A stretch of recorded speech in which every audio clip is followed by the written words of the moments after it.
Mesdames et messieurs, bonsoir et bienvenue à cette émission d'Info 9. La semaine culturelle à la Sarre aura lieu cette année du 22 au 28 septembre prochain. Alors, pour nous en parler, je reçois la responsable du Centre d'art Rotary de la Sarre, Madame Véronique Trudel. Madame Trudel, bonsoir. Bonsoir. Toujours très, très content de vous recevoir à cette émission. Vous faites un travail extraordinaire. Et puis, il est bon de le souligner. Et des fois, les gens me disent « Oh, mais quand tu reçois une telle ou une telle, t'aimes ça les vanter? » Bien, on les vante avec raison, tout simplement. Merci, c'est gentil. C'est toujours un très beau travail. Puis, c'est pas facile, il faut le dire, parce que dans le domaine culturel, dans le domaine de l'art, on dirait que les gens, moi, j'en connais, qui n'aiment pas être à l'avant-plan. Ils font ça des fois chez eux, puis on voudrait les sortir, puis les emmener, puis qu'ils viennent nous montrer ce qu'ils font de beau. Puis c'est vrai que c'est beau. Est-ce que c'est difficile d'inviter les gens à venir exposer, disons? Mais en fin de compte, c'est difficile dans un sens de les recruter. Ah, OK. Des fois, on sait qu'il y a des personnes qui font des arts, peu importe dans le domaine, mais c'est aussi, on est là aussi pour les appuyer. Ça, c'est important, c'est notre rôle au Centre d'art Rotary, parce qu'en fin de compte, on est là pour leur donner une visibilité. C'est ça. Ça dépend aussi des domaines, puis il faut aussi quand même être là pour les appuyer dans leur démarche. C'est une partie de notre rôle à la Maison de la Culture, au Centre d'art. Donc, on essaie de trouver tout le temps des nouveaux talents. On fait de la recherche, des contacts, tout ça. Dieu sait s'il y en a. Il y en a beaucoup. Puis aussi, faut avoir aussi la volonté de le faire, parce qu'il y en a beaucoup qui font des arts, mais jusqu'à tel point où on avance dans ça, c'est autre chose aussi. C'est ça, parce que moi, j'en connais plusieurs. Puis, à chaque année, on dirait que, ah, tiens, hey, une telle ou un tel expose, je savais même pas, puis des fois, c'est quelqu'un que je connais bien. Oui. Puis que, hey, puis là, je vais aller asseoir son vernissage, je vais voir ça. Puis, je le rencontre après, puis je lui dis, hey, j'ai été voir ton exposition, c'est vraiment extraordinaire. C'est quoi, t'aurais dû venir peut-être avant ça. Ah, ben, c'est parce que ça me tentait pas, je faisais ça pour moi. Tu sais, c'est un peu, là, on est en retrait, on est discret. Alors, c'est pour ça que je dis que vous faites un travail extraordinaire, mais je le redis, pour aller chercher ces personnes-là, puis leur dire, ça ne doit pas être facile souvent, mais leur dire, viens donc, viens montrer ce que tu fais. Mais c'est notre rôle aussi d'aller voir qu'est-ce qui se fait aussi, puis de recruter. On se promène un peu sur le terrain, puis en région aussi, en Abitibi-Ouest. Puis souvent, on envoie des invitations. Puis en tout cas, on n'a pas beaucoup de refus. Je le redis, puis vous faites un travail très, très, très beau et un très, très bon travail. Puis c'est toujours très passionnant et intéressant d'aller voir ces expositions-là. Fait que félicitations à vous. Merci. Puis continuez votre excellent travail aussi, parce que les personnes ont besoin de vous pour s'exposer. Voilà. Alors, on va aller avec parce que là, on n'aura pas le temps d'en parler. Si ça continue avec la semaine culturelle, qui débute le 22 jusqu'au 28. Les activités à l'honneur, on parle de spectacles d'hiver, on parle d'événements littéraires, on parle d'expos d'artistes régionaux, on parle d'ateliers. Si on y allait un peu avec ce qui va se passer durant cette semaine-là, Madame Véronique. Oui, en fin de compte, la semaine culturelle, pour remettre un peu en contexte, c'est plusieurs activités interactives, des ateliers, de la formation, des spectacles. Bref, on fait une semaine condensée avec différents organismes aussi, ceux qui ont des choses à présenter. On essaie de les intégrer dans la programmation. Donc, le lundi, on fait les portes ouvertes des clubs de lecture. Il existe 2 clubs de lecture en Abitibi-Ouest. Donc, il fait un arrimage pour cette soirée-là. Et puis, il va y avoir une discussion autour d'une thématique. C'est animé par Francine Gauthier et Noéline Marcoux, les responsables de cette activité-là présentement. Donc, c'est à 19h. C'est le Théâtre de Poche. Au Théâtre de Poche, mais dans le hall d'entrée. Donc, c'est très amical.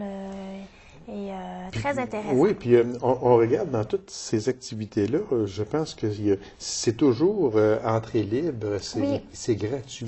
Mais en fin de compte, la semaine culturelle, c'est une semaine où pour offrir aux gens des activités gratuites, dont principalement les journées de la culture qu'on intègre à la semaine culturelle. Ça, c'est très important. Les journées de la culture, c'est au niveau provincial. C'est les vendredis, samedis et dimanches, toujours de la dernière fin de semaine de septembre. Donc, ces activités-là faut qu'elles soient absolument gratuites.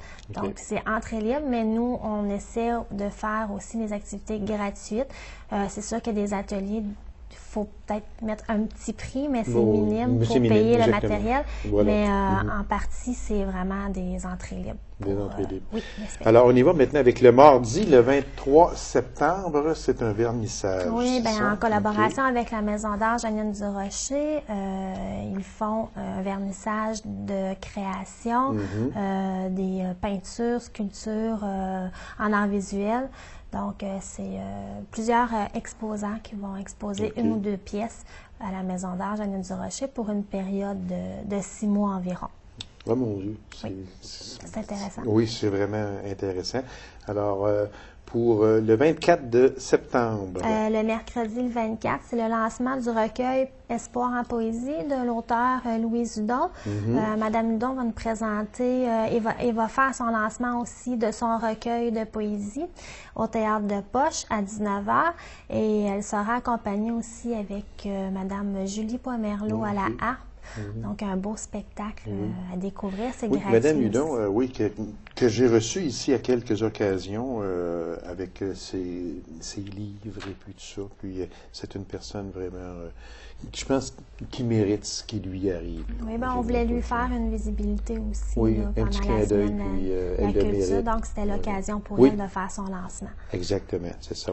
Alors, on est rendu au jeudi, le 25 septembre. Oui, l'atelier de métal embossé à la Maison d'art Jeannine Durocher, de 13h à 16h. Le coût est 20 $ pour le matériel. Et puis, c'est un atelier où il va y avoir un professeur, si on peut dire, à l'avant qui va faire les techniques, les démonstrations. Et c'est avec l'artiste Carmen Branconnier qui va faire cet atelier-là. Maintenant, on va au bistrot La Maîtresse avec de l'impro. Oui, l'impro au bistrot, donc c'est l'entrée libre, pas entrée libre, pardon, entrée 5 $, excusez-moi, à 19h30 pour l'improvisation. Donc, c'est ouvert à tous. Toujours beaucoup de plaisir à l'impro. Oui, parce que je pense l'intro, ça revient en force chez nous. Ça a déjà été en force il y a quelques décennies passées. On a eu une baisse énorme. On n'entendait presque plus parler. Puis tout d'un coup, là, on sent là, un engouement pour ce genre. Bon, l'impro, que ce soit à Rouen, Val-d'Or, ici en Abitibi-Ouest, on sent là, du renouveau. Les gens là, reviennent à l'impro. Oui. C'est vraiment extraordinaire. Après ça, on a Nicole Belland. Oui, en soirée. Ça, c'est aussi là, dans la même oui, journée. la même journée, le 25. En soirée, on essaie tout le temps de faire un vernissage pendant la semaine culturelle. Et c'est Nicole Belland qui nous présente sa première exposition solo, si on peut dire, en toute intimité. Nicole, c'est une artiste de l'Abitibi-Ouest. Elle a fait ses cours à l'UQAT en des formations en art plastique et en peinture. Donc, elle nous présente sa première exposition solo. Madame Belland, c'est une artiste à découvrir beaucoup de passion pour ce qu'elle fait, mais aussi elle exprime beaucoup la solitude, la sensualité, tout ça. Donc, elle fragmente les images, elle représente cela, mais c'est tout en harmonie, vous allez voir, c'est à découvrir. Et son expo, elle, c'est du 25 septembre au 31 octobre. Oui, à la salle du Conseil. Donc, le vernissage se déroule à 17h. C'est toujours entrée libre. Oui, toujours. On est rendu au vendredi, le 26 septembre. Oui, le 26, on a l'atelier Regard. Donc, c'est une formule qu'on a adaptée l'an passé, puis on l'a adoptée aussi. Puis, c'est plusieurs artistes de l'Abitibi-Ouest. dont Cécile Lamar, Lorraine Gauthier, Madame Rodrigue, Renelle Filiatro, Roger Pellerin, Jocelyne Caron, Janine Provost et Carmen Branconier qui seront là parmi nous dans le hall de la Maison de la Culture. Et puis, ils vont faire des démonstrations de leur discipline en art visuel. Donc, la sculpture, peinture en caustique, miniature, bas-relief, des émaux sur cuivre, tout ça. Et puis, les gens sont invités à venir nous rencontrer. C'est une belle après-midi. On peut discuter avec les artistes. Beaucoup de groupes scolaires qui viennent aussi faire un tour. On invite les personnes du 3e âge aussi à venir nous voir. Le centre d'art est ouvert pendant l'après-midi. La bibliothèque est tout près. Donc, ça fait une belle après-midi où on peut voir les services aussi de la Maison de la Culture. Exactement. Puis, dans cette semaine-là, on regarde les gens qui s'intéressent le moindrement à la culture, à l'art, ils vont y aller tous les jours. Ils sont servis parce que c'est rare de voir les artistes vraiment professionnels travailler sur leur œuvre et puis c'est toujours intéressant de les voir. Parce que quand on regarde ce vendredi-là, les artistes qui sont là, c'est quand même... Il y a des gros noms dans ça. Oui, on a la crème. Oui, exactement, parce que tous ceux qui connaissent Roger Pellerin, entre autres, qui fait des chefs-d'œuvre, Roger, c'est vraiment extraordinaire. Ceux qui ont vu et ont regardé son dernier livre, qui a été publié par les éditions du Quartz. Vraiment extraordinaire. Je l'ai reçu ici, moi, en entrevue avec son livre, puis on aurait pu parler des heures et des heures. Moi, c'est un génie pour moi, Roger Pellerin. Je ne dis pas que les autres sont excellents, mais seulement que disons que lui, il y a une petite touche un peu spéciale. Oui, puis c'est toujours intéressant de les voir travailler dans leur discipline, parce que souvent, on voit leur œuvre, mais on ne voit pas aussi les procédés, comment ils fonctionnent. Exactement. Puis, c'est une belle après-midi. Moi, j'invite vraiment toute la population à s'y rendre. Oui, exactement. Puis on offre service de café et tout ça.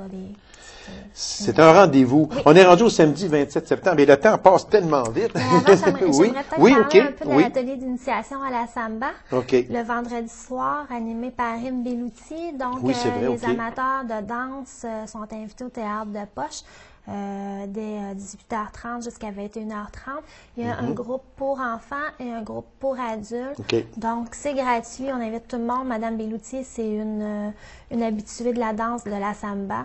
Donc, moi, je vous invite fortement à vous inscrire.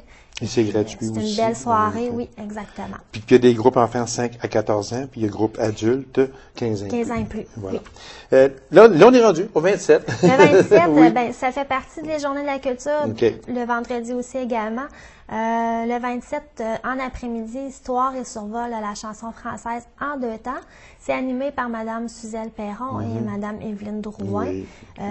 C'est un atelier sur la chanson française. L'an passé, ils nous ont présenté un spectacle de chansons françaises. Cette année, c'est l'atelier.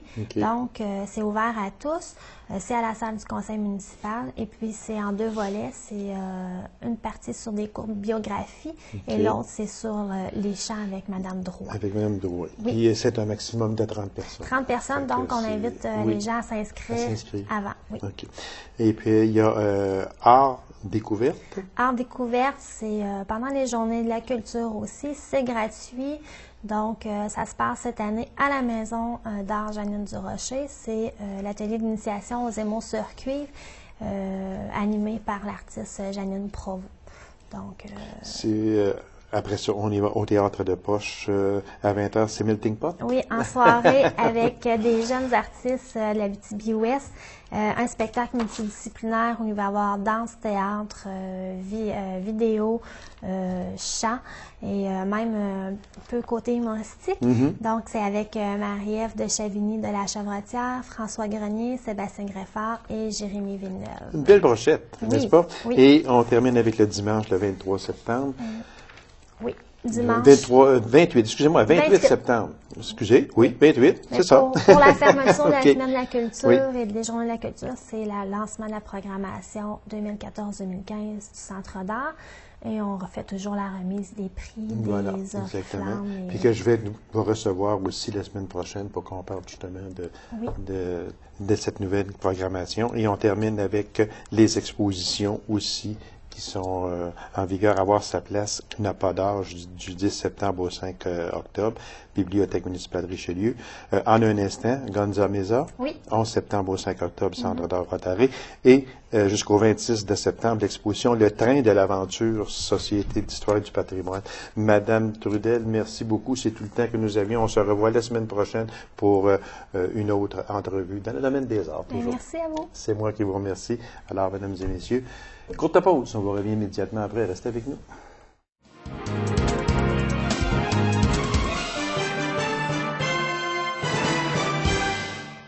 La campagne de financement 2013-2016 de la Fondation Dr Jacques Paradis bat son plein. Alors, je reçois avec grand plaisir la directrice générale de cette fondation, Madame Suzanne Plourde. Madame Plourde, bonsoir. Ben, bonsoir. Merci, Madame Plourde, d'avoir accepté cette invitation-là. C'est toujours un plaisir que de vous recevoir. Premièrement, parce que vous êtes une personne dynamique. Premièrement. Merci. Et deuxièmement, parce que vous faites un travail extraordinaire à la Fondation Dr Jacques Paradis. Je n'enlève rien à ceux qui étaient là avant, absolument rien. Mais parce qu'on a à faire beaucoup plus ensemble depuis quelques années. Puis, vous faites un travail extraordinaire. Puis, vous acceptez toujours avec empressement mes invitations. Et ça, c'est très, très, très remarqué et très apprécié, Madame. Ben, merci beaucoup. Alors, au moment où l'on se parle, l'émission passe le 18 septembre et puis nous sommes ce matin le 4 septembre. Alors, au moment où l'on se parle, moi, j'aimerais savoir comment va la campagne actuellement. Ben, je vous dirais qu'elle va bien. OK. OK, on a déjà atteint le cap de 600 000, précisément 602 000 Faut pas l'air, OK. Comparativement aux autres campagnes, oui, on a un peu d'avance. Ce que les gens me disent, waouh, ouais, c'est le fun, fait que là, il vous reste 2 ans, ça va être facile, pas tout à fait. C'est ça. Ça, je suis content, Madame Plourde, que vous en parliez, parce que des fois, j'aime pas trop poser cette question-là. Est-ce que ça va bien? Vous êtes rendu où? Vous êtes près de l'objectif? Pour justement, pour ne pas que les gens arrivent et se disent, ah, il manque juste 200 000 pièces, puis hey, c'est jusqu'en 2016. Je n'ai pas besoin de donner, moi. Parce que, non, c'est pas, mais là, il faut faire attention à ça. Exactement. Fait que c'est pas évident. Dans le 602 000 qu'on a déjà amassé, donc les entreprises et les gens, certains sont déjà engagés pour les 3 années à venir. Donc, ces gens-là, c'est déjà engagé, c'est déjà cumulé sur le 602 000. Il y a d'autres entreprises qui ne l'ont pas fait encore. Alors, on compte bien sûr sur leur partenariat. Donc, c'est là qu'il est un petit peu difficile. Donc, c'est la dernière portion là qu'il faut être stratégique. C'est le dernier sprint un peu qui est difficile à atteindre. Oui. C'est difficile, puis en même temps, je suis confiante. Confiante, de plus en plus, on a un meilleur service, des bons équipements. Oui, puis c'est ça. Puis aussi, les gens, de plus en plus, sont au courant que cette levée de fonds-là, cet argent-là, demeure chez nous. Ça, c'est important de le dire. Ça demeure en Abitibi-Ouest, dans le centre de santé des services sociaux des aurores boréales. Oui. Ça, c'est un... Puis aussi, c'est que les gens sont au courant de ce que vous faites avec cet argent-là. Parce que, puis je reviens, je sais que je fais de la redondance un peu, mais ça ne me fait rien d'en faire parce que c'est tellement important que très souvent, les gens, il ne faut pas que les gens se disent « Ah, tel appareil qui coûte 200 000 pièces, ils ont pris l'argent de la Fondation pour l'acheter, mais il y avait un qui en demandait à Québec, puis Québec, il l'aurait acheté. » C'est pas ça. Non, c'est pas ça. non. Je vais en parler brièvement, parce que c'est vraiment pas mon côté. Sauf que le gouvernement, ce qu'il donne en subvention ou en argent dans les centres de santé, c'est pas nécessairement pour l'évolution de le centre de santé. C'est vraiment pour tenir en place, maintenir faire les services rouler le centre de santé avec des budgets adéquats. Oui. Alors, nous, comme population, si on veut obtenir une qualité supérieure, si on veut évoluer, si on veut maintenir même et surpasser cette maintenance-là, ben c'est là où que la Fondation entre dans les roues et on y va avec l'appui de la population, bien sûr. Oui, parce que lorsque l'on a je dis tout le temps, malheureusement, aller à l'hôpital, parce que habituellement, c'est jamais drôle, là, quand on va là, quand on monte les marches, là, puis c'est parce qu'on a un petit problème, puis ou qu'on va voir une personne qui nous est chère, ou quelque chose de même. J'en connais très peu qui vont là en riant, puis... De gaieté de cœur. Et de gaieté de cœur, malheureusement. Fait que, puis quand on s'assoit, puis qu'il passe devant nous sur un écran en circuit fermé, tout ce qui a été acheté à venir à date par la Fondation Dr Jacques Paradis, grâce aux sous donnés par les entreprises, par les particuliers, c'est là qu'on voit que cet argent-là, elle est vraiment essentielle. Utilisé essentiel Et pour les soins. à bon escient aussi. Exactement. Oui, c'est pas agréable d'aller à l'hôpital, mais oui, on a pu bénéficier de ça.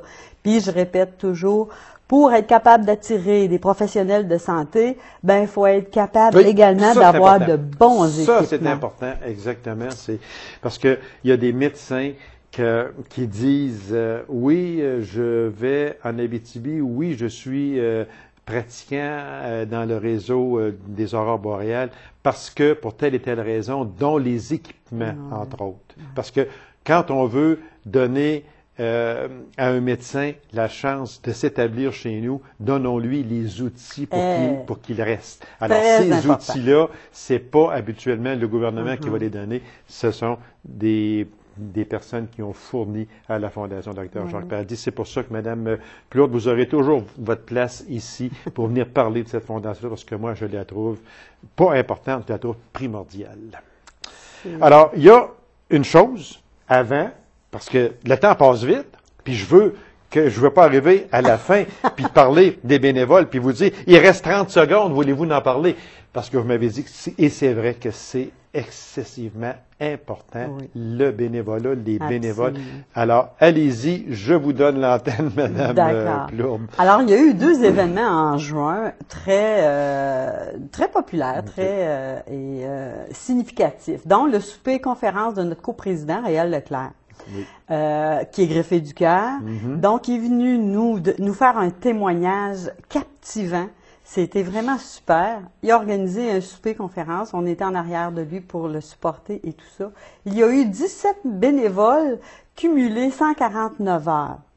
Je vais arrêter là. Je vais aller au Boréal Super 8, au mois de juin également, pour la 4e édition, il y a eu 71 inscriptions, il y a eu 30 bénévoles cumulés, 360 heures.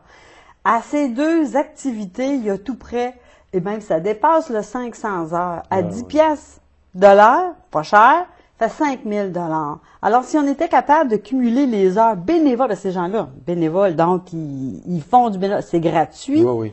Hein? Alors, moi, je prends, et c'est très important, sans bénévoles, on n'aurait pas d'activité. Sans activité, on n'aurait pas non plus les à côté pour amener des sous à la Fondation. Et je trouvais que c'était très, très, très important. On a tendance à les oublier, c'est vrai. Mais sans eux, on pourrait pas. Non, on pourrait pas. Non. Puis, le montant qui était amassé jusqu'ici à la Fondation Dr Jacques Paradis, puis même si on parle que depuis 25 ans, il y a près de 4 millions qui ont été ramassés. Tout à fait. Alors, le bénévolat dans ça. Sans bénévolat, je suis pas certain qu'on aurait ce montant-là. Non, même pas certain, on pourrait pas. Oui, exactement. Puis le souper et conférence a rapporté 14 300 $ et le Boréal a rapporté plus de 15 000 $.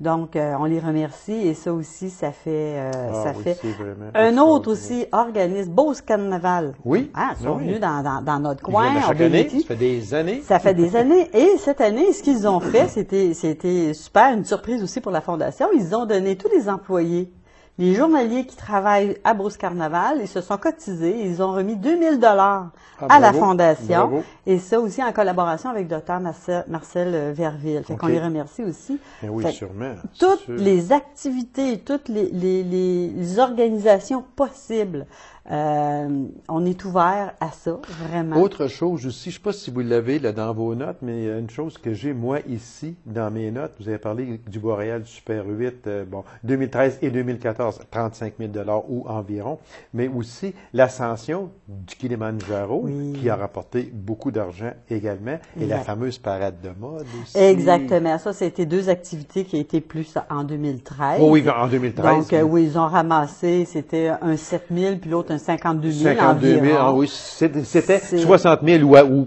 près là, exactement. Avec les deux activités. Donc, c'est là aussi qu'on voit, encore pas là, mais c'est là qu'on voit aussi que l'organisation d'activités bénévoles et tout ça, ben c'est bénéfique. Puis en même temps, ça donne un sens d'appartenance à la Fondation, mais un sens aussi de faire quelque chose, de faire du bien, dont notre slogan. Exactement. Si on parlait très vitement, parce que moi, une chose est certaine, c'est que M. Leclerc, moi, j'aimerais je vous ai fait la demande et je vous la refais devant tout le monde. J'aimerais ça faire une entrevue avec M. Leclerc. On sait que c'est pas facile ce qu'il a, ce qu'il subit également. C'est un homme de cœur. Puis, vraiment, il est déjà approché à ce sujet. Là, présentement, au moment où on se parle, il est à Montréal pour une vérification, comme il dit souvent, de la carcasse. Mais il a un bon sens de l'humour. Et oui, il est ouvert. Dès qu'il va revenir, il va entrer en communication avec nous.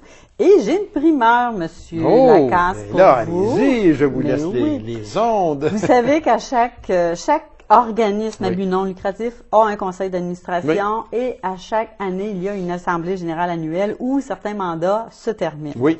Alors, nous, on suit toujours cette cadence et le mandat du président étant terminé, donc, nous avons pour une première une présidente. Oh, c'est bien.